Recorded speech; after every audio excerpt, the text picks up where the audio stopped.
Thanks for waking up with Daybreak. I'm Ashley Smith. I'm Andre Sr. Lucy is at home with the baby, remains on maternity leave. Yep. Christina is up. She is watching traffic at the top of rush hour for any trouble spots out there. That's right. But first, let's check in with Tim. It's been kind of muggy. Yesterday was wet. Yep. We're in for a cool down later in the week. We are in for a big cool down. By the time we get to Thursday, we're going to see our temperatures down into the 60s before we warm back up into the 90s.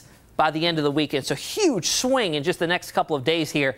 For today, our low rain chances. That's some good news because some spots picked up over 2 inches of rain yesterday, and we saw some flooding. So getting a chance to dry out today. The clouds remaining through a good chunk of the day. They may thin out at times and allow some breaks of sunshine, so that's some good news. And we're talking about those big swings. Our winds shift in two directions. First out of the northeast, dropping our temperatures, and then they coming out of the southwest, and that pumps us up into the 80s and then eventually low 90s by the end of the weekend and much of next week. Live radar right now is nice and quiet. A few areas of some light drizzle coming in under the radar beam. Turn the sensitivity way up on the area there. So that's showing just a little bit of some disturbed weather. Otherwise, just some clouds out there making for a very pretty sunrise and not a whole lot going on weather-wise. All the rain has moved off to the south and east, which is some great news. 65 in Melfa this morning, 67 Newport News, 64 Franklin, 65 in Chesapeake, 67 Moyock to Elizabeth City, and 65 in Hampton over at the beach. Humidity up as well. Dew point's very close to the actual air temperature, so we have some areas of fog out there. Down to 1.5 miles in Wakefield,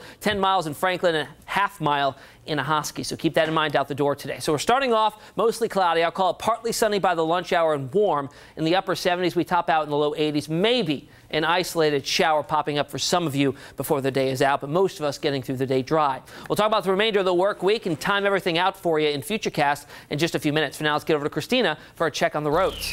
And at the top of rush hour, things are checking out just fine for the most parts all across Hampton roads. I wanted to give a quick check at the routes from the peninsula. Everything is green there, so no problems to report, but we are starting to see some major delays outside of Naval Station Norfolk. Here's a live look at I-64 as you approach Chesapeake Boulevard. You see traffic is free-flowing there, but it's a much different story as you approach the I-564 interchange. It seems like image is frozen there, but traffic is coming down to a crawl, so you really need to be patient. Pack your patience and give yourself a couple extra minutes if you're heading that way.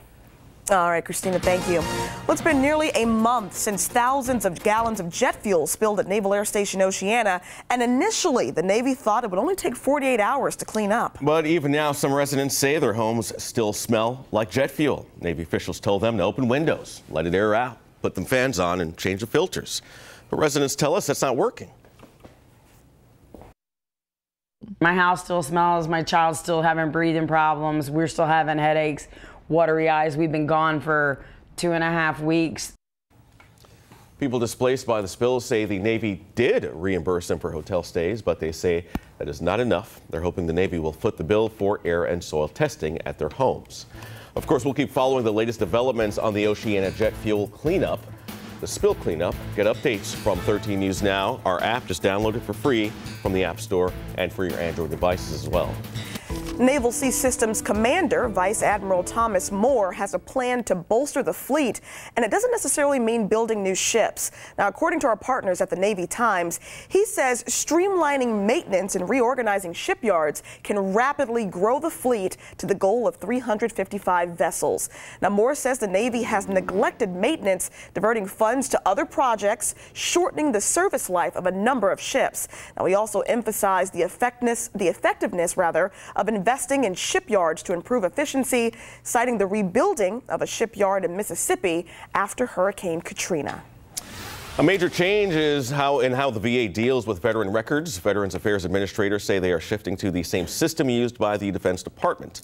Officials hope this will make sharing information between the organizations easier, cutting down on bureaucracy and speeding up care.